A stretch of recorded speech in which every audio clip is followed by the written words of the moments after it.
এর বিপরীত বাংলাদেশের অবস্থা দেখেন। আপনারা বলেন চট্টগ্রামে 5 আগস্টের আওয়ামী লীগের পতনের পর হিন্দুদের কোন মন্দিরে মুসলমান আক্রমণ করেছে? আর বার আসতে বলেন, জুড়ে বলেন। হিন্দুদের কোন ব্যবসা প্রতিষ্ঠায় মুসলমান আক্রমণ করেছে? হিন্দুদের কোন জায়গা জমি মুসলমান দখল করেছে? না। আমি আপনাদের বাস্তব চাক্ষুষ ঘটনা বলি। 5 আগস্টে যখন স্বৈরাচার আওয়ামী লীগের পতন হয়েছে, আমরা তো অনেক আগ থেকে সবাই ইসলামী আন্দোলন অফিসে, আমরা যখন খবর পেয়েছি ভারতীয় রাজাকার ভারতে পালিয়ে গিয়েছে, আমরা যখন খবর পেয়েছি ভারতের দালাল ভারতে পালিয়ে গিয়েছে, ইসলামী আন্দোলন অফিস থেকে আমাদের কেন্দ্রীয় নেতৃবৃন্দ সবাই আমরা বিজয় মিছিল বের করার অপেক্ষায় আছি, পল্টন অপেক্ষা করছি। পিসা হুজুর আসবেন, তাকে নিয়ে আমরা মিছিল করব। যেহেতু এই আন্দোলনে তারা সম্মুখে থেকে নেতৃত্ব দিয়েছেন, সুতরাং তাকে নিয়ে আমরা আনন্দ মিছিল করব। ওমা, পিসা হুজুরের খবর নাই, হুজুর কোথায়? হুজুরকে নাই। পরে খবর পেলাম তিনি আমাদেরকে মিছিলে পাঠিয়ে ক্যামেরার সামনে বসে পুরো বাংলাদেশের মুসলমানদেরকে তিনি বার্তা দিয়েছেন যে আওয়ামী লীগের পতন হয়েছে, কিন্তু হিন্দুদের কোনো মন্দিরে আক্রমণ করা যাবে না। তিনি তার নেতৃবৃন্দ, তার ইসলামী আন্দোলন, যুব আন্দোলন, ছাত্র আন্দোলন, আমাদের ইসলামী আন্দোলনের যতগুলো সংগঠন আছে সব সংগঠনকে সারা দেশে নেতৃত্ব দিয়েছিলেন যে যত জায়গায় হিন্দুদের মন্দির আছে, আওয়ামী লীগ হিন্দু লীগ হয়ে মন্দিরে আক্রমণ করতে পারে, আপনারা মন্দির পাহারা দেন। পৃথিবীর এমন কোন নজির নাই। বাংলাদেশের মানুষ 5 আগস্টের পর দেখিয়েছে মুসলমানরা হিন্দুদের মন্দির পাহারা দিয়েছে। অথচ আমাদের পার্শ্ববর্তী রাষ্ট্রে আমরা দেখেছি বাবরি মসজিদ ভেঙ্গে তারা রাম মন্দির নির্মাণ করেছে। মুসলমানদের মসজিদ যারা ভেঙ্গে দিচ্ছে, মুসলমানের মাদ্রাসা যারা ভেঙ্গে দিচ্ছে, মুসলমানের খানকা যারা ভেঙ্গে দিচ্ছে, সাম্প্রদায়িক দাঙ্গা সৃষ্টি করে ভারতে যারা মুসলমানদেরকে হত্যা করে, পরিষ্কার ভাষায় বলছি, বাংলাদেশের দিকে হাত বাড়াবে দিল্লির লালকেল্লা পর্যন্ত আবার কালেমার পতাকা উড়বে।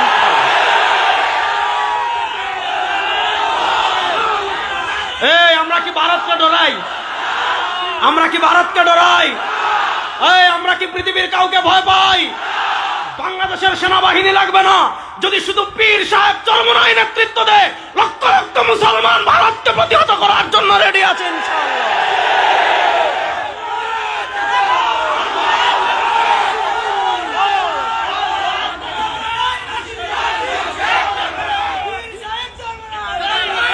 কথা ভালো করে শুনেন। ইসলাম যতটুকু বিধর্মীদের নিরাপত্তা দিয়েছে, পৃথিবীর কেউ বিধর্মীদের ততটা নিরাপত্তা দিতে পারে।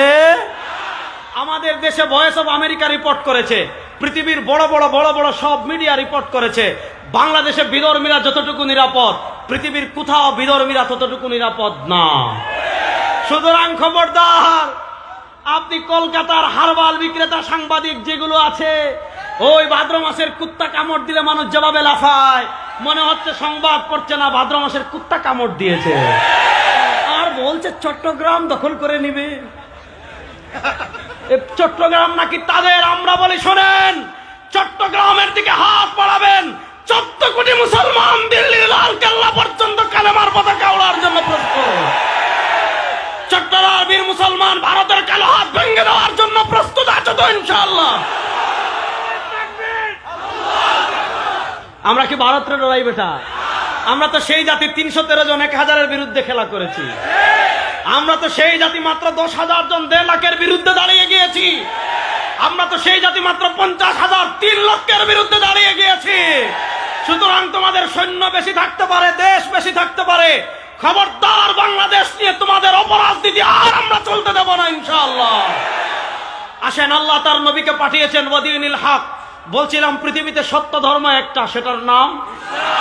আরে ভাই বলেন না, পৃথিবীতে সত্য ধর্ম একটা, সেটার নাম? এবার আসেন, আল্লাহ তার নবীকে ইসলাম দিয়ে কেন পাঠিয়েছেন? মসজিদে গরম জিলাপি খাওয়ার জন্য না, মাজারে আপনি বিরিয়ানির পর ডেকের পর ডেক বিরিয়ানি খাওয়ার জন্য না। আল্লাহ তার নবীকে কেন পাঠিয়েছেন? লিইউযহিরাহু আলাদ-দীনি কুল্লি, লিইউযহিরাহু আলাদ-দীনি কুল্লি, লিইউযহিরাহু আলাদ-দীনি কুল্লি। আল্লাহ দ্বীন ইসলাম দিয়েছেন সব কিছুর উপর ইসলামকে বিজয়ী থাকার জন্য। তাহলে বলেন, ইসলাম বিজয়ী হওয়ার জন্য এসেছে না পরাজিত হওয়ার জন্য? জোরে বলেন, ইসলাম বিজয়ী হওয়ার জন্য এসেছে না পরাজিত হওয়ার জন্য? এবার বলেন, ইসলাম কি শুধু গড়ে বিজয়ী হবে? দেখেন, আমরা মনে করি কি জানেন, আমরা মনে করি ইসলাম এটা গড়ে থাকবে, ইসলাম এটা পরিবারে থাকবে, ইসলাম এটা খানকায় থাকবে, ইসলাম এটা মাদ্রাসায় থাকবে, ইসলাম এটা ওয়াজ মাহফিলে থাকবে, ইসলাম এটা ঘরের মধ্যে থাকবে, সংসদে ইসলামের দরকার নাই, বিচার ব্যবস্থায় ইসলামের দরকার নাই, সমাজ নেতৃত্বে ইসলামের দরকার নাই। বলেন ইসলামকে শুধু ঘরে থাকার জন্য এসেছে না লিইয়ুযহিরাহু আলা দ্বীনি কুল্লি, ঘর থেকে নিয়ে সংসদ পর্যন্ত ইসলাম বিজয় হওয়ার জন্য এসেছে, পরাজিত হওয়ার জন্য না। এবার সংসদে ইসলাম বিজয় করতে রেডি আছেন তো ইনশাআল্লাহ? আল্লাহকে ওয়াদা করে বলেন চট্টলার বীর মুসলমান প্রস্তুত আছেন তো ইনশাআল্লাহ? ইনশাআল্লাহ আল্লাহ সবাইকে দিন বিজয়ের মেহনত করার তৌফিক দান করুন। আসেন আমি আজকে যে টপিকের উপর কথা বলবো টপিকটা ভালো করে বুঝেন। তাইলে আল্লাহ তার নবীকে পাঠিয়েছেন ইসলামকে পরাজিত করার জন্য না বিজয়ী করার জন্য? এখন এই বিজয়ী ঘরে যেমন বিজয়ী হবে, হাঁটার ক্ষেত্রে ইসলাম বিজয়ী হবে, চলার ক্ষেত্রে ইসলাম বিজয়ী হবে, পোশাকের ক্ষেত্রে ইসলাম বিজয়ী হবে, ঘুমানোর ক্ষেত্রে ইসলাম বিজয়ী হবে। রাজনীতিতে ইসলামের দরকার নাই, আসেনি? সংবিধানে লাগবে নি? চট্টগ্রামের কোর্ট কাছার বিচার ব্যবস্থায় লাগবে? অর্থনীতিতে? সংসদে তো দরকার নাই, সংসদে দরকার আছে না নাই? আসেন এবার তারা আমাদেরকে কোন জায়গায় আঘাত করে এটা আমি আপনাদেরকে বুঝাই। আমাদের সংবিধানে, আমি পরে দেখাবো, আগে কথা ভালো করে বুঝেন। আমাদের উপমহাদেশের একজন বিখ্যাত আলেম ছিলেন, আমাদের হাজী ইমদাদুল্লাহ মুহাজির মক্কি রাহিমাহুল্লাহর অন্যতম খলিফা ছিলেন, দারুল দেওবন্দের প্রাণ পুরুষ ছিলেন, হাকিমুল উম্মত, মুজাদ্দিদে দ্বীন ও মিল্লাত আল্লামা আশরাফ আলী থানভী রাহিমাহুল্লাহ। আল্লাহ তাআলা তার কবরকে জান্নাতের টুকরা বানিয়ে দেন। আবার কিপটামি না করে আমিনটা জুড়ে পড়েন। আল্লাহ তাআলা আমাদের যত আকাবির আমাদেরকে ছেড়ে চলে গিয়েছেন, আল্লাহ তাআলা আমাদের সকল আকাবিরদের কবরকে জান্নাতের টুকরা বানিয়ে দেন। হাকিমুল উম্মত আল্লামা আশরাফ আলী থানভী রাহিমাহুল্লাহ তার রাজনৈতিক চিন্তা ভাবনা নিয়ে, তার রাজনৈতিক দৃষ্টিভঙ্গি নিয়ে বর্তমান পৃথিবীর সবচেয়ে বড় আলেমদের একজন শেখুল ইসলাম জাস্টিস মুফতি মোহাম্মদ তাকি উসমানী হাফিজাহুল্লাহ, শেখুল ইসলাম জাস্টিস মুফতি মোহাম্মদ তাকি উসমানী হাফিজাহুল্লাহ একটা কিতাব লিখেছেন, যে কিতাবের নাম হলো হাকিমুল উম্মত কে সিয়াসি আফকার। হাকিমুল উম্মত কে সিয়াসি আফকার, হাকিমুল উম্মতের রাজনৈতিক দৃষ্টিভঙ্গি। সেই কিতাবে তিনি প্রথম খ্রিস্টানদের একটা চিন্তাধারা তুলে ধরেছেন। তারপর ওই খ্রিস্টানদের চিন্তা খণ্ডন করতে গিয়ে মুসলমানদের ভিতর একটা উগ্রপন্থা জন্ম নিয়েছে, মুসলমানদের ভিতর সেই উগ্রপন্থারও তিনি খণ্ডন করেছেন। তারপর তিনি মুসলমানদের যে ভারসাম্যপূর্ণ অবস্থান রয়েছে, সেই ভারসাম্যপূর্ণ অবস্থান তিনি তুলে ধরেছেন। আসেন, খ্রিস্টান রাজ্য বলে পৃথিবীতে যে রাজ্যগুলোকে আমরা চিনি, সেই খ্রিস্টান রাজ্যগুলো কেমনে পরিচালিত হতো, সেই খ্রিস্টান রাজ্য পরিচালনার মৌলিক মূলনীতি কি ছিল, সেই খ্রিস্টান রাজ্য পরিচালনার মৌলিক সংবিধান কি ছিল, সেই খ্রিস্টান রাজ্যগুলো পরিচালনার মৌলিক আইন কি ছিল, হাকিমুল উম্মত লিখেছেন, শেখুল ইসলাম তাকি উসমানী হাফিজাহুল্লাহ লিখেছেন। খ্রিস্টান রাজ্য পরিচালনায় তারা একটা মৌলিক থিমই দাঁড় করিয়ে দিয়েছিল। সেই মৌলিক থিম ছিল কায়সার কায়সার, গির্জা গির্জা। মনোযোগ, তাদের রাষ্ট্র পরিচালনার একটা মৌলিক মূলনীতি ছিল কায়সার কায়সার, গির্জা গির্জা। কায়সার মানে রাষ্ট্র, গির্জা মানে ধর্মীয় উপাসনালয়, যেখানে তারা ধর্ম পালন করে, যেখানে তারা ধর্মের বিধানাবলী মানে। যেমন আমাদের মসজিদ, খ্রিস্টানদের গির্জা। তো খ্রিস্টানরা তাদের রাজ্য পরিচালনার একটা মৌলিক থিমই বানিয়েছিল, একটা মৌলিক উসুলই বানিয়েছিল, একটা মৌলিক আইনই বানিয়েছিল। কিসরা কিসরা, গির্জা গির্জা। আপনি ধর্ম পালন করতে চাচ্ছেন, গির্জায় যান। ধর্মের বিধান পালন করতে চাচ্ছেন, গির্জায় যান। ব্যক্তি জীবনে ধর্ম প্র্যাকটিস করতে চাচ্ছেন, গির্জায় যান। আপনার পরিবার নিয়ে ধর্ম মানতে চাচ্ছেন, গির্জায় যান। ধর্মের অনুশাসন মানতে চাচ্ছেন, গির্জায় যান। অর্থাৎ তাদের ধর্ম গির্জার বৃত্তবন্দী ছিল, তারা তাদের ধর্মকে গির্জার ভিতর সীমাবদ্ধ করে রেখেছে। কায়সার কায়সার, রাষ্ট্র থাকবে রাষ্ট্রের মতো, ধর্ম থাকবে গির্জায়। রাষ্ট্রের আইন কি হবে? গির্জা মাথা কামাবে না। রাষ্ট্রের সংবিধান কি হবে? গির্জা মাথা কামাবে না। রাষ্ট্রের বিচার ব্যবস্থা কি হবে? গির্জা মাথা কামাবে না। রাষ্ট্র শাসন করবে কারা? গির্জা মাথা কামাবে না। রাষ্ট্রের নেতৃত্ব দিবে কারা? গির্জা মাথা কামাবে না। রাষ্ট্রের বিচার ব্যবস্থা চলবে কেমনে? গির্জা মাথা কামাবে না। রাষ্ট্রের সংবিধান কি হবে? গির্জা মাথা কামাবে না। রাষ্ট্রের সংসদ চলবে কেমনে? গির্জা মাথা কামাবে না। অর্থাৎ ধর্ম থাকবে গির্জায়, রাষ্ট্রের কোনো ক্ষেত্রে ধর্ম থাকবে না। রাষ্ট্র রাষ্ট্রের মতো থাকবে, রাষ্ট্রের কোনো কাজে ধর্ম মাথা কামাবে না। এবার বলেন, ধর্ম থাকবে গির্জায়, রাষ্ট্রের কোনো ধর্ম থাকবে না। এটা মুসলমানদের চিন্তা না খ্রিস্টানদের? আরো আসতে বলেন, আরো আসতে বলেন। এই চিন্তাটা মুসলমানদের না খ্রিস্টানদের? এবার শেখুল ইসলাম তাকি উসমান হাফিজাহুল্লাহ হাকিমুল উম্মতকে সিয়াসি আফকার ওই বইয়ে লিখেছেন, ওই খ্রিস্টানদের ওই চিন্তাটা, গির্জা গির্জা, রাষ্ট্র রাষ্ট্র, কায়সার কায়সার, গির্জা গির্জা। খ্রিস্টানদের ওই চিন্তাটা, যে পোশাক পরিধান করে, যে বুরকা পরিধান করে, যে লেবাস পরিধান করে মুসলমান সমাজে এসেছে, সেই বুরকা, সেই পোশাক, সেই জামার নাম হলো সেকুলারিজম তথা ধর্ম নিরপেক্ষতা। আচ্ছা বলেন, ধর্ম নিরপেক্ষতা মুসলমানদের আদর্শ না খ্রিস্টানদের? কথা বলেন না, চট্টগ্রাম বেগুন জুড়ে কোন না, এটা কি মুসলমানদের আদর্শ না খ্রিস্টানদের? আসেন, যারা সেকুলারিজম আবিষ্কার করেছে, যারা ধর্ম নিরপেক্ষতা আবিষ্কার করেছে, তারা ধর্ম নিরপেক্ষতার দুটা সংজ্ঞা করেছে। একটা সংজ্ঞা উগ্র সংজ্ঞা, ধর্ম নিরপেক্ষতার মূল মেসেজ যেটা ছিল, আপনি মিশরের আবু আব্দুল্লাহ মিসরি এক লেখক আছেন, তিনি ধর্ম নিরপেক্ষতা নিয়ে লম্বা আলাপ দিয়েছেন, লম্বা বই লিখেছেন। তিনি তার বইয়ে ধর্ম নিরপেক্ষতার দুটা ভার্সন দেখিয়েছেন। একটা ভার্সন হলো উগ্র ভার্সন, মূল মানে মৌলিক ভার্সন, যেটা মূলধারার ভার্সন। সেই সেকুলারিজম হলো মানে জীবনের সব জায়গা থেকে ধর্মের ছায়াকে মুছে দিতে হবে। আপনি ঘুমাচ্ছেন, ঘুমানোর ক্ষেত্রে ধর্মের ছায়া মুছে দিতে হবে। আপনি রাজনীতি করছেন, ধর্মের ছায়া মুছে দিতে হবে। আপনি রাষ্ট্র পরিচালনা করছেন, ধর্মের ছায়া মুছে দিতে হবে। আপনি সংবিধান লিখছেন, ধর্মের ছায়া মুছে দিতে হবে। আপনি আইন করছেন, ধর্মের ছায়া মুছে দিতে হবে। আপনি বিচার করছেন, ধর্মের ছায়া মুছে দিতে হবে। আপনার হাঁটার ক্ষেত্রে, চলার ক্ষেত্রে, রাজনীতির ক্ষেত্রে, রাষ্ট্র পরিচালনার ক্ষেত্রে, সংবিধানের ক্ষেত্রে, সংসদ পরিচালনার ক্ষেত্রে, বিচার ব্যবস্থা পরিচালনার ক্ষেত্রে, আপনার সিটি কর্পোরেশন পরিচালনা করার ক্ষেত্রে, ইউপি চেয়ারম্যান পরিচালনা করার ক্ষেত্রে কোন ক্ষেত্রে ধর্মের ছায়া থাকবে না। ধর্ম নিরপেক্ষতা চায়, সেকুলারিজম চায় ধর্মের ছায়াকে মুছে দিতে। আর ইসলাম তো পৃথিবীতে মুছে দেওয়ার জন্য আসে নাই, ইসলাম এসেছে বিজয়ী হওয়ার জন্য, মুছে দেওয়ার জন্য আসে না। তাহলে বুঝেন ধর্ম নিরপেক্ষতা আর ইসলামের সংঘাতটা বুঝেন। ধর্ম নিরপেক্ষতা চায় সব জায়গা থেকে ইসলামের ছায়া মুছে দিতে, আর ইসলাম বলে সব জায়গায় ইসলাম মুছার তো প্রশ্নই আসে না। আপনি রাষ্ট্র পরিচালনা করবেন, কোরআনের প্রয়োজন আছে না নাই? আপনি বিচার করবেন, কোরআনের প্রয়োজন আছে না নাই? এখন খ্রিস্টানরা দেখলো এই ধর্ম নিরপেক্ষতা তো মুসলমান খাবে না, এই ধর্ম নিরপেক্ষতা মুসলমান নিবে না। কারণ মুসলমান যারা একবার কালেমা পড়ে, মুসলমান যারা একবার লা ইলাহা ইল্লাল্লাহ পড়ে, মুসলমান একবার যারা মুহাম্মদুর রাসূলুল্লাহ পড়ে, তারা জান্নাতে যেতে চায় কি চায় না? এজন্য বাংলাদেশে যারা গত 15 বছরে হাজার হাজার মানুষকে খুন করেছে, তারা আমাদেরকে তাহাজ্জুদের গল্প শোনাইতো না? এক একজন এত রাকাত তাহাজ্জুদ পড়েছে, আর 15 বছর আমাদেরকে ডেকেছে, আসেন খেলা হবে। ও ভাই, তাদের ডাক শুনতে শুনতে শুনতে শুনতে শুনতে শুনতে তারা ডাকে, আমরা গুরুত্ব দেই না। তারা ডাকে, আমরা গুরুত্ব দেই না। তারা ডাকে, আমরা গুরুত্ব দেই না। 15 বছর পর বললাম, যখন এত ডাকছো তাই বেটা খেলবো। আমরা যখন মাঠে নেমেছি, ভারতের দালালরা ভারতে পালিয়ে গিয়েছে। গত 15 বছর বাংলাদেশে আপনারা দেখেছেন, আমরা যারা টুপি, আমরা যারা দাড়ি, আমরা যারা জুব্বা পরি, আমরা যারা ইসলামকে অনুশাসন মেনে চলি, আমাদেরকে তারা বলতো আমরা নাকি পাকিস্তানি রাজাকার।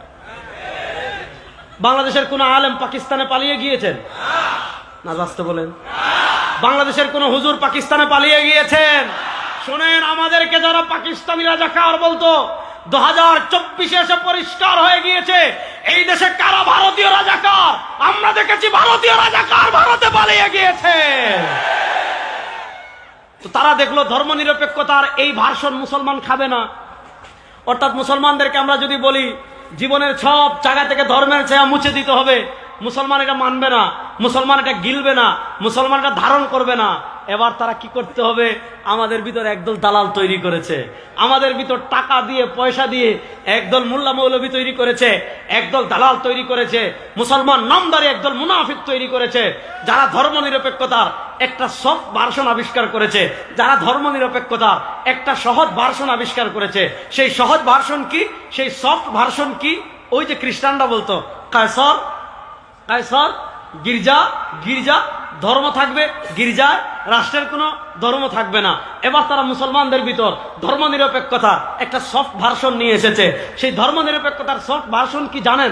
ভাই, ধর্ম পালন করতে চাচ্ছেন ব্যক্তি জীবনে করেন, ধর্ম পালন করতে চাচ্ছেন মসজিদে করেন, ধর্ম পালন করতে চাচ্ছেন মাদ্রাসায় করেন, ধর্ম পালন করতে চাচ্ছেন খানকায় করেন, ধর্ম পালন করতে চাচ্ছেন মাজারে করেন, ধর্ম পালন করতে চাচ্ছেন উরুসে করেন। খ্রিস্টানরা যেমন বলে ধর্ম থাকবে শুধু গির্জায়, তারা আমাদেরকে শিখিয়েছে আপনি ধর্ম পালন করতে চাচ্ছেন মাদ্রাসায় করেন, ধর্ম পালন করতে চাচ্ছেন খানকায় করেন, ধর্ম পালন করতে চাচ্ছেন মসজিদে করেন, ধর্ম পালন করতে চাচ্ছেন মাদ্রাসায় করেন। রাজনীতিতে ধর্ম লাগবে না, সংসদে ধর্ম লাগবে না, অর্থনীতিতে ধর্ম লাগবে না, বিচার ব্যবস্থায় ধর্ম লাগবে না, নেতৃত্বে ধর্ম লাগবে না, সংবিধানে ধর্ম লাগবে না, সিটি কর্পোরেশনে ধর্ম লাগবে না, বিচার ব্যবস্থায় ধর্ম লাগবে না, হাইকোর্টে ধর্ম লাগবে না, সুপ্রিম কোর্টে ধর্ম লাগবে না।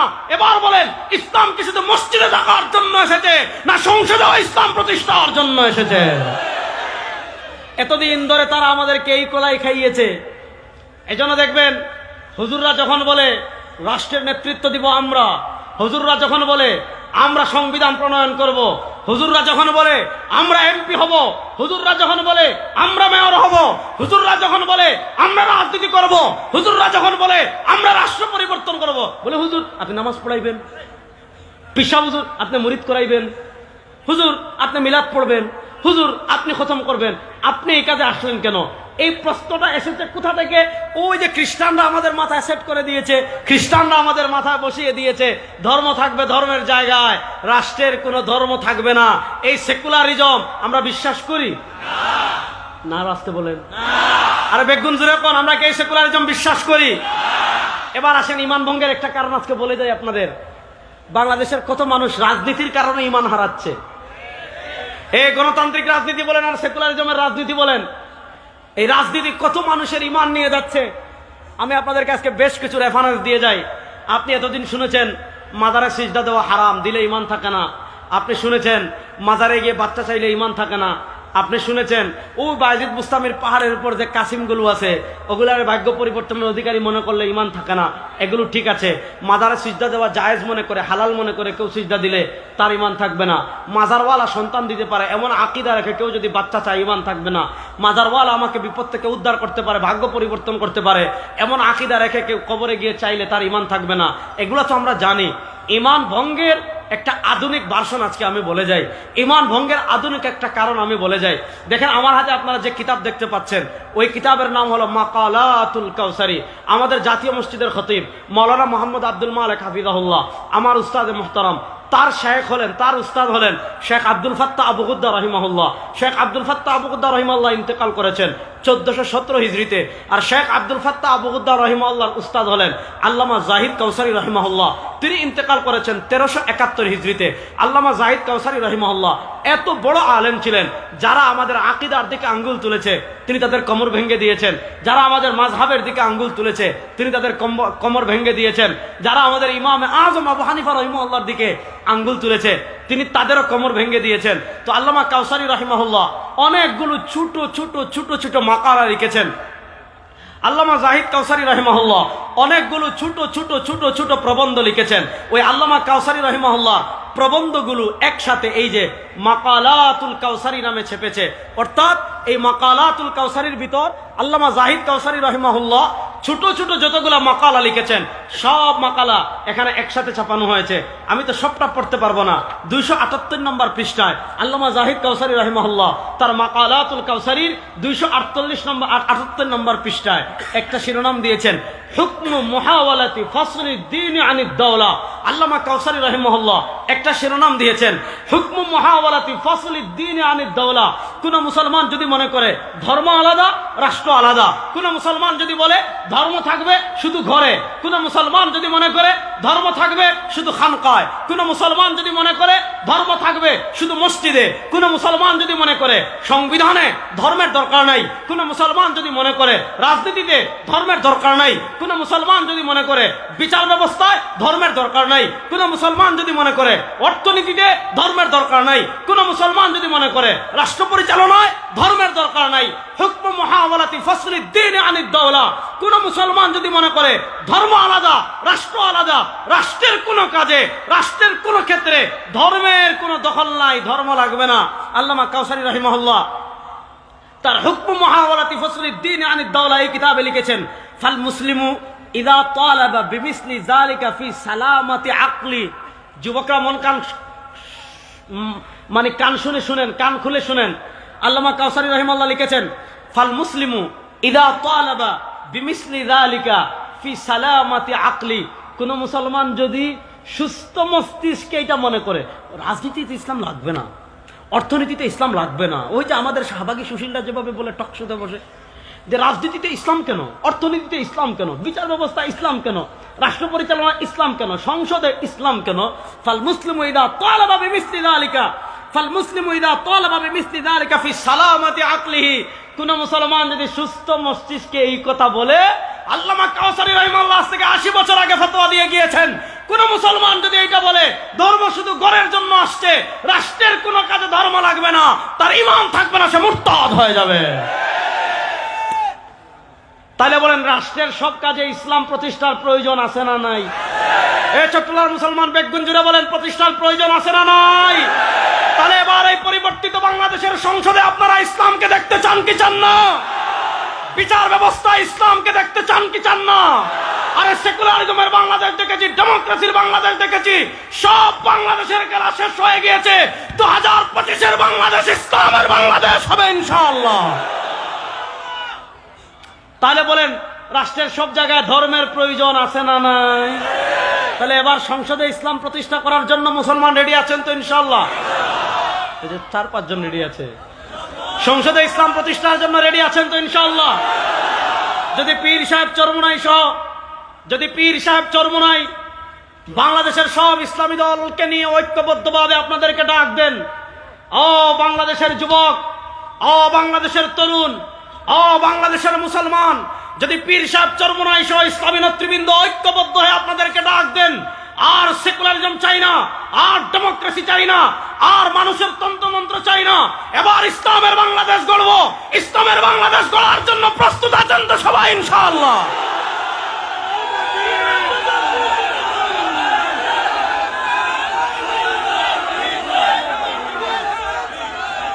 বসেন বসেন। তাহলে বোঝা গেল আবার এই দীর্ঘ আলোচনা থেকে আমরা বুঝলাম ইসলাম শুধু ঘরে থাকার জন্য আসে। বলেন ইসলাম শুধু ঘরে থাকার জন্য আসে। বিচার ব্যবস্থা ইসলামের প্রয়োজন আছে না নাই? এখন বিচার ব্যবস্থা ইসলাম যদি আপনি নিতে চান তাহলে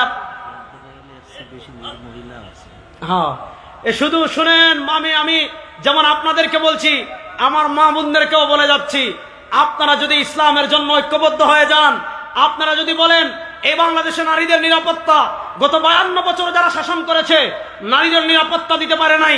আমরা দেখেছি নদীতে নারীর লাশ পাওয়া যায়, আমরা দেখেছি খালে নারীর লাশ পাওয়া যায়, আমরা দেখেছি বিভিন্ন অভিজাত হোটেলে নারীদের লাশ পাওয়া যায়। আর ইসলাম যে পরিমাণ নারীদের অধিকার এবং নিরাপত্তা দিয়েছে, পৃথিবীর কোন আদর্শ ততটা নিরাপত্তা দিতে পারে। সুতরাং মা বোনদেরও করণীয় আছে, সাহাবায়ে কেরাম রিদওয়ানুল্লাহি আলাইহিম আজমাইনকে, তাবেঈনদেরকে, তবে তাবেঈনদেরকে, আমাদের মা বোনেরা যেমন ইসলাম প্রতিষ্ঠার আন্দোলনে উৎসাহিত করেছেন, আমাদের মা বোনরাও যদি ঐক্যবদ্ধ হয়ে যায়, এবারে ইসলামের বাংলাদেশ করবে। আল্লাহর কসম করে বলি, বাংলাদেশে ইসলামের বিজয় কেউ আটকে রাখতে পারবে না ইনশাআল্লাহ। ইসলামের বিজয় আপনি একটু আপনার কিটা লাগে না? আপনার কি একবার একটু মনে হয় না এই কথা যে গণতন্ত্রের বাংলাদেশ তো অনেকবার দেখলাম, সেকুলারিজমের বাংলাদেশ তো অনেকবার দেখলাম। আমাদের মরহুম পীর সাহেব চরমুনাই রাহিমাহুল্লাহ বলে গিয়েছিলেন, শুধু নেতার পরিবর্তন নয়, ও বাংলাদেশের মুসলমান, নেতার পরিবর্তন তো একবার হয় নাই, ক্ষমতার পরিবর্তন তো একবার হয় নাই, চেয়ারের পরিবর্তন তো একবার হয় নাই, সংস্কার তো একবার হয় নাই। নেতা অনেক পরিবর্তন হয়েছে, ক্ষমতা অনেকবার পাল্টেছে, চেয়ার অনেকবার পাল্টেছে, চুরি বন্ধ হয় নাই, খুন বন্ধ হয় নাই, গুম বন্ধ হয় নাই, টাকা পাচার বন্ধ হয় নাই। একবার কি আপনার অন্তরে এই কথা আসে না, দেখি পরীক্ষামূলক একবার ইসলামকে বিজয় করি? আমি আপনাদের কাছে আল্লাহর নামের কসম করে বলে যাচ্ছি, আপনারা একবার ইসলামকে বাংলাদেশের ক্ষমতায় নেন, আপনারা একবার ইসলামের সংসদ প্রতিষ্ঠা করেন। যদি ইসলাম আপনাকে ন্যায় বিচার প্রতিষ্ঠা করতে না পারে, ইসলাম যদি খুন বন্ধ করতে না পারে, ইসলাম যদি গুম বন্ধ করতে না পারে, ইসলাম যদি চুরি বন্ধ করতে না পারে, ইসলাম যদি দুর্নীতি বন্ধ করতে না পারে, ইসলাম যদি ডাকাতি বন্ধ করতে না পারে, আল্লাহর নামের কসম করে বলছি আপনাদের সামনে আর জীবনে কথা বলবো না। ইসলাম ক্ষমতায় আসলে কি হবে এটা বোঝার জন্য তো আমাদের বেশি দূরে যাওয়ার দরকার নাই, আফগানিস্তানের দিকে তাকাইলেই হয়ে যায়। পৃথিবীর আরে বেটা ভারতকে কি আমরা ডরাই রে? কথা বলে না। আপনার আওয়ামী লীগ বাগার 5 মাস হয়েছে, এখন আপনাদের ভয় যায় নাই? আরে আফগানিস্তানের মুসলমান, এই চট্টগ্রামের সবুজ পাগড়িওয়ালারা বলে যাচ্ছি, আফগানিস্তানের কালো পাগড়িওয়ালারা যদি কালেমার পতাকা উড়াতে পারে, বাংলাদেশের সবুজ পাগড়িরা কালেমার পতাকা উড়ানোর জন্য প্রস্তুত আছে তো ইনশাআল্লাহ?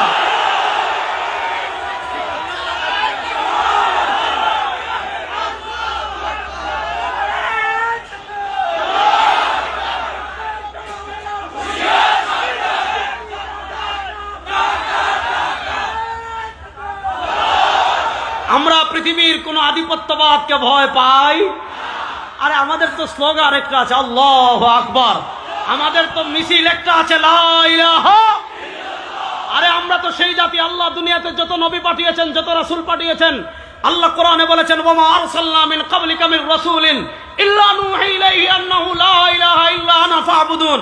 আমার নবীর প্রথম স্লোগান ছিল, ইয়া আইয়ুহান নাস কুলু লা ইলাহা ইল্লাল্লাহ তুফলিহুন। আমরা কারো বাপের স্লোগান দেই না, আমরা কারো নেত্রীর স্লোগান দেই না। আমরা যেমন খানকায় স্লোগান দেই লা ইলাহা ইল্লাল্লাহ, এখন থেকে রাজপথে জয় বাংলা কোন স্লোগান না, আমাদের স্লোগান হবে লা ইলাহা ইল্লাল্লাহ। আমাদের স্লোগান হবে লা ইলাহা লা ইলাহা ইল্লাল্লাহ। আমাদের জাতীয় স্লোগান হোক, চান কি চান না? লা ইলাহা ইল্লাল্লাহকে জাতীয় স্লোগান বানাতে হলে সংসদে ইসলামকে নিতে হবে। রেডি আছেন তো মুসলমান? আসেন তাহলে আমরা বুঝা গেল মূল কথার পয়েন্ট হারাইয়েন না। মূল কথা হলো, ইসলাম শুধু মসজিদে থাকার জন্য আসে নাই। মসজিদে নামাজ পড়বেন কেমনে, এই বিধান যেমন ইসলামে আছে। খানকায় জিকির করবেন কেমনে, ওই বিধান যেমন ইসলামে আছে। দোকানে ব্যবসা করবেন কেমনে, ওই বিধান যেমন ইসলামে আছে। আদালতে বিচার করবেন কেমনে, ওই বিধান যেমন ইসলামে আছে। সংসদে বসে রাষ্ট্র পরিচালনা কেমনে করবেন, ইসলামে আছে না নাই? তাহলে সংসদের বিধানগুলো বাংলাদেশে বাস্তবায়ন করার দরকার আছে না নাই? এবার আমি আপনাদেরকে আরেকটা ইতিহাস বলি। প্রোগ্রামটা অনেক, বক্তার সময় অনেক কম। যেহেতু আমি জাতীয় উলামা মাশায়েখ আইম্মা পরিষদের সাধারণ সম্পাদক, আমার দায়িত্ব একটু বেশি, এজন্য একটু বেশি সময় চেয়ে নিছি। খুব ভালো করে কথা বুঝেন। এবার আমি আপনাদেরকে একটা ইতিহাস শোনাই, শুনেন। আমরা এক স্বাধীনতার গল্প জানি, যেটা হয়েছে 1971-এ। খুব মনোযোগ দিয়ে বুঝেন। 1971 সালের আগে আমাদের স্বাধীনতা আরেকটা আছে। ওই স্বাধীনতার গল্প তারা আমাদেরকে শিক্ষা দেয় না, ওই স্বাধীনতার গল্প তারা আমাদেরকে বলে না। কেন বলে না জানেন? কারণ 47-এর স্বাধীনতায় সবচেয়ে বেশি অবদান ছিল আলেমদের। তাহলে আমরা এক স্বাধীনতা লাভ করেছি 71-এ, এক স্বাধীনতা লাভ করেছি 47-এ।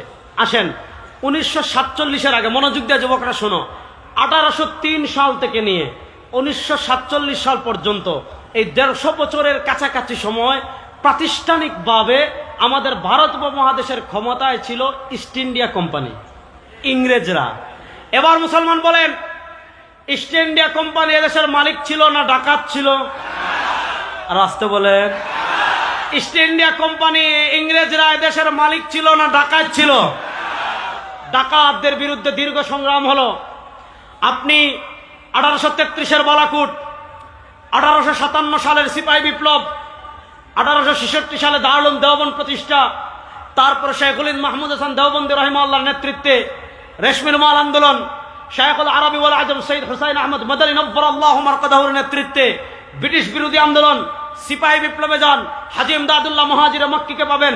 সিপাহী বিপ্লবে যান, ফকিহুন নফস আল্লামা রশিদ আহমদ গাঙ্গুহিকে পাবেন। সিপাহী বিপ্লবে যান, আপনি পাবেন হলেন হুজ্জাতুল ইসলাম কাসিম নানতুবি রাহিমাহুল্লাহকে। ব্রিটিশ আমাদের বিরুদ্ধে 150 বছর জুলুম করেছে, অত্যাচার করেছে, খুন করেছে, গুম করেছে। ব্রিটিশের সবচেয়ে বেশি অত্যাচারের শিকার হয়েছিল মুসলমান। ব্রিটিশের সবচেয়ে বেশি অত্যাচার জুলুমের শিকার হয়েছিল মুসলমান। কথা ভালো করে বুঝেন। ব্রিটিশদের দীর্ঘ ত্যাগ সংগ্রামের পর ব্রিটিশ যখন বিদায়ের সময় গনিয়ে আসলো, যেহেতু ব্রিটিশ আমলে, গত আওয়ামী লীগ আমলে হিন্দুরা যেমন সবচেয়ে বেশি অধিকার লাভ করেছিল। আপনাদের চট্টগ্রামে পূজায় আপনাদের এক মন্ত্রী ছিল, গিয়া বলছে, আমার ইমান হুজুরদের মতো এত দুর্বল না যে পূজায় গেলে মূর্তির সামনে নাচানাচি করলে তার ইমান নাকি নষ্ট হবে না। আমি বলেছিলাম, আরে বেটা, তোর ইমান থাকলে না যাবে, তোর তো ইমান নাই, তোর তো ইমান। 1947-এর আগে মুসলমান তখন আন্দোলন করেছে, আর হিন্দুদের সাথে থাকবো না, মুসলমানের আলাদা আবাসভূমি লাগবে। 1947-এর 14 অথবা 15 আগস্ট তারিখটা সঠিক এই মুহূর্তে মনে পড়ছে না। আরবি তারিখটা আমি বলি, ইংরেজিটা আমি না বললেও সমস্যা নাই। আরবি তারিখটা আমি বলি। শেখুল ইসলাম জাস্টিস তাকি উসমানী হাফিজাহুল্লাহ তার আত্মজীবনী ইয়াদেতে লিখেছেন, এই দিন ছিল রমাদানুল মুবারকের শবে কদর। 26 তারিখ দিবাগত রাতে, বৃহস্পতিবার জুমার রাতে মুসলমানদের জন্য 1947-এ আলাদা একটা আবাসভূমি হয়েছে। সেই আলাদা আবাসভূমির নাম পাকিস্তান। পাকিস্তানের 2 ভাগ ছিল, একটা পশ্চিম পাকিস্তান আর একটা হলো পূর্ব পাকিস্তান। ও চট্টলার বীর মুসলমান শুনেন, 1947-এর আগে মুসলমান যখন আলাদা মুসলিম আবাসভূমির আন্দোলন করেছে, ওই সময় আন্দোলনে মুসলমানদের জাতীয় স্লোগান ছিল পাকিস্তান প্রতিষ্ঠার জাতীয় স্লোগান ছিল পাকিস্তান কা মতলব কিয়া লা ইলাহা ইল্লাল্লাহ। আর ভাই ইল্লাল্লাহটা একটু জোরে বলেন না। পাকিস্তান কা মতলব কিয়া লা ইলাহা ইল্লাল্লাহ। যদি দলিল লাগে আমার কাছে আইছেন, ফিতনা গামে গামে করেন না। দলিল লাগলে রেজাল্ট করিম আপনার কাছে আসবেন, দলিল দিয়ে কবর দিয়ে দিব ইনশাআল্লাহ। বলেন পাকিস্তান প্রতিষ্ঠার আন্দোলনের স্লোগান কি ছিল? পাকিস্তান কা মতলব কিয়া লা ইলাহা ইল্লাল্লাহ। আরে বলেন না পাকিস্তান কা মতলব কিয়া লা ইলাহা ইল্লাল্লাহ। 47-এর স্বাধীনতায় লা ইলাহা ইল্লাল্লাহর উপর ভিত্তি করে বলে, অনেকে বলে পীর সাহেব চরমোনাই কেন জোরে গলায় কথা বলে, অনেকে বলে মুফতি ফয়জুল করিম কেন জোরে গলায় কথা বলে, অনেকে বলে মামুনুল হক কেন জোরে গলায় কথা বলে, রেজাউল করিম আবরাররা কেন জোরে গলায় কথা বলে। আরে বেটা আমরা যদি বড় গলায় কথা না বলে তোর বাপ বলবে? কেন আমি এই কথা বলেছি শুনেন। 1947-এ যখন দেশ বিভক্ত হয়েছে, পাকিস্তানে প্রথম স্বাধীনতার পতাকা তুলেছিলেন আল্লামা শাব্বির আহমদ উসমানী। পূর্ব পাকিস্তানে প্রথম স্বাধীনতার পতাকা তুলেছিলেন আল্লামা জফর আহমদ উসমানী, একজন থানবী রাহিমাহুল্লাহর আপন ভাগিনা। তিনি আমাদের স্বাধীনতার প্রথম পতাকা বাংলাদেশে তুলেছেন। পশ্চিম পাকিস্তানে স্বাধীনতার প্রথম পতাকা তুলেছেন আল্লামা শাইখুল ইসলাম আল্লামা শাব্বির আহমদ উসমানী, যিনি দারুল দেওবন্দের প্রথম ছাত্র। শাইখুল মাহমুদ হাসান দেওবন্দি রাহিমাহুল্লাহর ছাত্র ছিলেন এবং দারুল দেওবন্দের মুহতামিম ছিলেন। আরে 47-এর স্বাধীনতা আমরা করেছি, আমাদের বাবারা করেছে, দাদারা করেছে। আমরা যদি জুড়ে কথা না বলি তো বাপ বলবে? তাহলে বলেন 47-এর স্বাধীনতার ভিত্তি ছিল লা ইলাহা ইল্লাল্লাহ। জুড়ে বলেন না 47-এর স্বাধীনতার ভিত্তি ছিল লা ইলাহা ইল্লাল্লাহ। আসেন 47-এর পর 47 থেকে 1971, আমি খুব সংক্ষেপে বলছি, সময় কম আমি জানি, তারপর আর 4-5 মিনিটের ভিতরে আমি শেষ করবো, মনোযোগ দিয়ে শুনেন। 47 থেকে 1971 এই যে একটা সময়, ওই একটা সময় যে ভিত্তির উপর আমাদের দেশ স্বাধীন হয়েছিল ওই ভিত্তির উপর স্বাধীনতা থাকে নাই। এখন দেখা যাচ্ছে পশ্চিম পাকিস্তান আমাদের উপর জুলুম করেছে। কেমন জুলুম করেছে? আমাদের এখানে ভালো কাগজ হয়েছে, তারা ওই কাগজ পশ্চিম পাকিস্তানে নিয়ে যায়, ওখান থেকে খারাপ কাগজ আমাদেরকে দেয়। এখানে ভালো ধান হয়েছে, ওইটা তারা ওখানে নিয়ে যায়, ওখান থেকে খারাপ ধান দেয়। আমাদেরকে চাকরির ক্ষেত্রে তারা বৈষম্য করে, আমাদের সাথে ইনসাফ করে না, নানাভাবে জুলুম করে। এই জুলুমের কারণে, পাকিস্তানের বৈষম্যের কারণে 1971-এ আমরা পূর্ব পশ্চিম পাকিস্তান থেকে আলাদা হয়ে আমরা আলাদা একটা স্বাধীনতা পেয়েছি 1971-এ। এখানে প্রথম পয়েন্টটা বুঝেন, 1971-এর স্বাধীনতা কখনো ইসলামের বিরুদ্ধে ছিল? তাহলে স্বাধীনতার চেতনা কি? গত 15 বছর শাহবাগীরা আপনাদেরকে স্বাধীনতার চেতনা শিখিয়েছে ধর্মনিরপেক্ষতা, স্বাধীনতার চেতনা শিখিয়েছে টুপি দাড়িকে অপমান করা, স্বাধীনতার চেতনা শিখিয়েছে সোশ্যালিজম। আসলে স্বাধীনতার চেতনা কি ছিল আমাদের জানার দরকার আছে না নাই? আসেন আমি আপনাদেরকে একটা ঐতিহাসিক প্রমাণ আজকে দেখিয়ে যাচ্ছি। বাংলাদেশের সব শাহবাগী নাস্তিকদেরকে আমি এই পোলো গ্রাউন্ডের মাঠে চ্যালেঞ্জ দিয়ে যাচ্ছি, স্বাধীনতার চেতনা কি ছিল। দেখেন, আমাদের স্বাধীনতা যুদ্ধ শুরু হয়েছে 1971 সালের 26শে মার্চ। আমাদের স্বাধীনতা যুদ্ধ শুরু হয়েছে 1971-এর কোন মাস? 26শে মার্চ। 26শে মার্চ স্বাধীনতা যুদ্ধ শুরু হয়েছে। স্বাধীনতা যুদ্ধ শুরু হওয়ার মাত্র 14 দিন পর 1971 সালের 10ই এপ্রিল আপনারা জানেন আমাদের চুয়াডাঙ্গা মেহেরপুরের এদিকে মুজিবনগর সরকার, অস্থায়ী সরকার গঠিত হয়েছিল। ওই স্বাধীনতা যুদ্ধ শুরুর মাত্র 14 দিন পর আমাদের মুজিবনগর সরকার একটা স্বাধীনতার ঘোষণাপত্র পাঠ করেছিল। আসেন, সেই স্বাধীনতার ঘোষণাপত্র কখন ঘোষণা করেছে? স্বাধীনতা যুদ্ধ শুরু হওয়ার মাত্র 14 দিন পর। দেখেন, আমি সেই স্বাধীনতার ঘোষণাপত্র আমাদের বাংলাদেশের সংসদ বিষয়ক যে ওয়েবসাইট আছে সেই সংসদ বিষয়ক ওয়েবসাইট থেকে আমি স্বাধীনতার ঘোষণাপত্র ডাউনলোড করে নিয়ে এসেছি। যখন তারা স্বাধীনতা যুদ্ধের জন্য মানুষকে উৎসাহিত করবে, যখন স্বাধীনতা যুদ্ধের শুরুর মাত্র 14 দিন পর তারা স্বাধীনতার ঘোষণাপত্র পাঠ করেছে, সেখানেই দেখেন 1971 সালের 10ই এপ্রিল তারিখে মুজিবনগর সরকারের জারিকৃত স্বাধীনতার ঘোষণাপত্র, অর্থাৎ স্বাধীনতা যুদ্ধের মাত্র 14 দিন পর স্বাধীনতার যে ঘোষণাপত্র পাঠ করেছে, এখানে তারা অনেকগুলো পয়েন্ট দিয়েছে যে পশ্চিম পাকিস্তান এইটা করে নাই, ওইটা করে নাই, ওইটা করে নাই, ওইটা করে নাই, ওইটা করে নাই। এরপরে এক পৃষ্ঠা বিভিন্ন দাবি দাওয়া পেশ করার পর সবগুলো তার পেশ করা যাবে না, সময় কম। এখানে এসে বলছে যেহেতু আপনারা এটা মানেন না, এটা মানেন না, এটা মানেন না, ওইটা মানেন নাই, সেহেতু আমরা বাংলাদেশের নির্বাচিত প্রতিনিধিগণ, বাংলাদেশের সর্বোচ্চ ক্ষমতার অধিকারী জনগণ কর্তৃক আমাদিগকে প্রদত্ত ক্ষমতার মর্যাদা রক্ষার্থে নিজেদের সমন্বয়ে যথাযথভাবে একটি গণপরিষদ রূপে গঠন করিলাম এবং পারস্পরিক আলোচনা করিয়া এবং বাংলাদেশের জনগণের জন্য কান খাড়া করে শুনেন চট্টগ্রামের মুসলমান, মুক্তিযুদ্ধের চেতনা কি, স্বাধীনতার যুদ্ধের চেতনা কি। যখন স্বাধীনতা যুদ্ধ শুরু হয়েছে তখন বলছে স্বাধীনতার যুদ্ধের চেতনা হলো বাংলাদেশের জনগণের জন্য সাম্য, মানবিক মর্যাদা ও সামাজিক সুবিচার নিশ্চিতকরণার্থে সার্বভৌম গণপ্রজাতন্ত্র রূপে বাংলাদেশের প্রতিষ্ঠা ঘোষণা করিলাম। যখন মুক্তিযুদ্ধ চলে তখন বলেছে মুক্তিযুদ্ধের চেতনা হলো তিনটা। একটা হলো সাম্য, বলেন একটা হলো, আর জুড়ে বলেন না, বেগুন জুড়ে কন, একটা হলো, আরেকটা হলো মানবিক মর্যাদা, আরেকটা হলো মানবিক মর্যাদা। তারপর লিখেছে সামাজিক সুবিচার। যখন মুক্তিযুদ্ধ চলে তখন বলেছে তিনটা চেতনাকে সামনে রেখে যুদ্ধ করছি। একটা হলো স্বাধীনতার ঘোষণাপত্রে লিখেছে তিনটা চেতনাকে সামনে রেখে যুদ্ধ করছি, সাম্য, মানবিক মর্যাদা, সামাজিক ন্যায় বিচার। আসেন আমরা 16 ডিসেম্বর স্বাধীন হইলাম, যুদ্ধ করার সময় বলে মুক্তিযুদ্ধের চেতনা তিনটা, একটা সাম্য, আরেকটা মানবিক মর্যাদা, আরেকটা সামাজিক সুবিচার। যুদ্ধ শেষ, 1971 সালের 16 ডিসেম্বর আমরা স্বাধীন হলাম। স্বাধীনতার 1 বছর পর আমাদের সংবিধান লিখেছে ভারতে।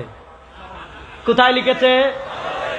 এই পয়েন্টটা প্রথম মাথায় রাখবেন, সংবিধান লিখেছে কোথায়? আসেন যখন যুদ্ধ চলে তখন বলে সাম্য, মানবিক মর্যাদা, সামাজিক ন্যায় বিচার। যুদ্ধ শেষ হয়েছে, যুদ্ধের 1 বছর পর আমাদের সংবিধানের 1 নম্বর পৃষ্ঠায় আসেন মুক্তিযুদ্ধের চেতনা কি লিখে। আমরা অঙ্গীকার করিতেছি যে যে সকল মহান আদর্শ আমাদের বীর জনগণকে জাতীয় মুক্তি সংগ্রামে আত্মনিয়োগ ও বীর শহীদদিগকে প্রাণোৎসর্গ করিতে উদ্বুদ্ধ করিয়াছিল, জাতীয়তাবাদ, সমাজতন্ত্র, গণতন্ত্র ও ধর্মনিরপেক্ষতার সে সকল আদর্শ এই সংবিধানের মূলনীতি হইবে। দেখেন যখন যুদ্ধ চলে তখন বলে তিনটা, সাম্য, মানবিক মর্যাদা, সামাজিক ন্যায় বিচার। আর যুদ্ধ শেষ হওয়ার পর ভারতে গিয়ে লেখে আমাদের মুক্তিযুদ্ধের চেতনা নাকি সমাজতন্ত্রবাদ। সমাজতন্ত্রবাদ বুঝছেন? সমাজতন্ত্রবাদকে ইংরেজিতে বলে সোশ্যালিজম। সোশ্যালিজম মানে কি? ব্যক্তি মালিকানা কোনো জিনিস নাই। আপনি চাকরি করে টাকা কামাচ্ছেন, এই টাকার মালিক হবে রাষ্ট্র। আপনি প্রবাসে টাকা কামাচ্ছেন, এই টাকার মালিক হবে রাষ্ট্র। আপনি জমি কিনেছেন, আপনার মালিকানা না, আপনার জমিনের মালিক রাষ্ট্র। আপনি টাকা কামাচ্ছেন, আপনার টাকার মালিক রাষ্ট্র, আপনার ব্যাংক ব্যালেন্সের নামে রাষ্ট্র। এই সোশ্যালিজম কোনো মানুষের আদর্শ হতে পারে না, এটা জানোয়ারদের মাতকুরদের আদর্শ। ওই আদর্শ আর বাংলাদেশে চলবে না ইনশাআল্লাহ। 1 নম্বর লিখেছে মুক্তিযুদ্ধের আদর্শ সোশ্যালিজম। তারপরে আরেকটা লিখেছে ধর্মনিরপেক্ষতা।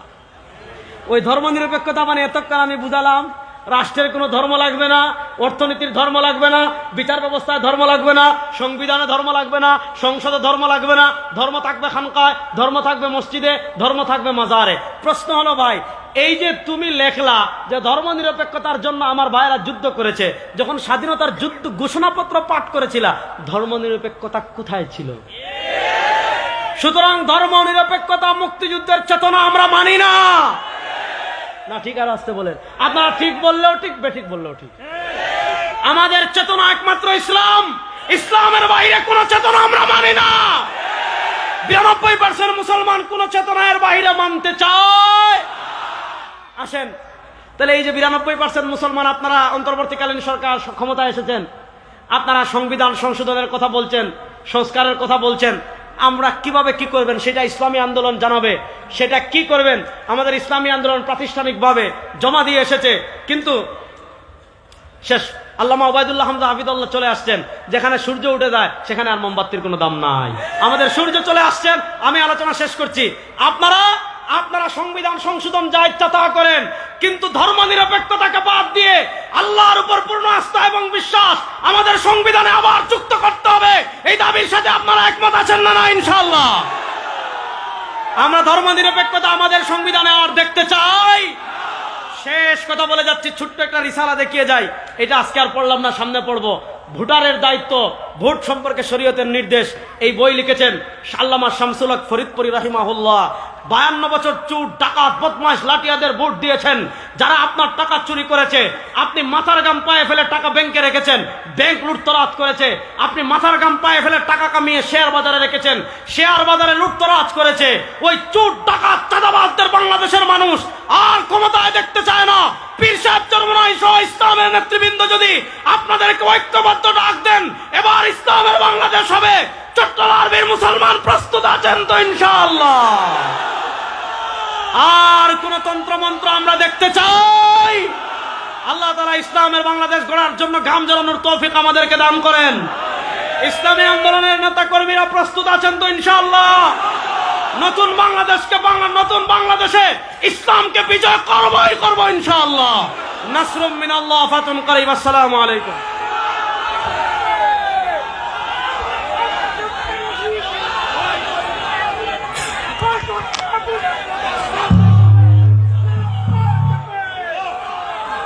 আলহামদুলিল্লাহ।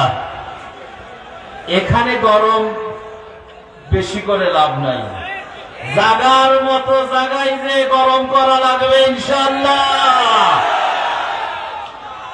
রাজপথে পাবো তো ইনশাআল্লাহ। উলামায়ে কেরাম ডাক দিলে সাহাবাদের প্রমাণ না দিতে কে রাজি আছি তো ইনশাআল্লাহ। মুহাদ্দিস আজম এখন আলোচনা রাখার জন্য বিনীতভাবে অনুরোধ জানাচ্ছি হযরতুল আল্লাম আল্লামা উবাইদুল হামজা সাহেব, সাবেক মহাপরিচালক পটিয়া মাদ্রাসা। বড় বড় উস্তাদরা যেখানে যায় সেখানে একটা বড় মাতমার কাজ আল্লাহ তৈরি করেছেন। বর্তমানে হযরত যেটা করেছেন জামিয়াতুল নূর আল মিরাজ এবং সম্মানিত প্রধান উপদেষ্টা, কেন্দ্রীয় উপদেষ্টা, উলামা মাশায়েখ আইম্মা পরিষদ হযরতকে আলোচনা রাখার জন্য বিনীত অনুরোধ।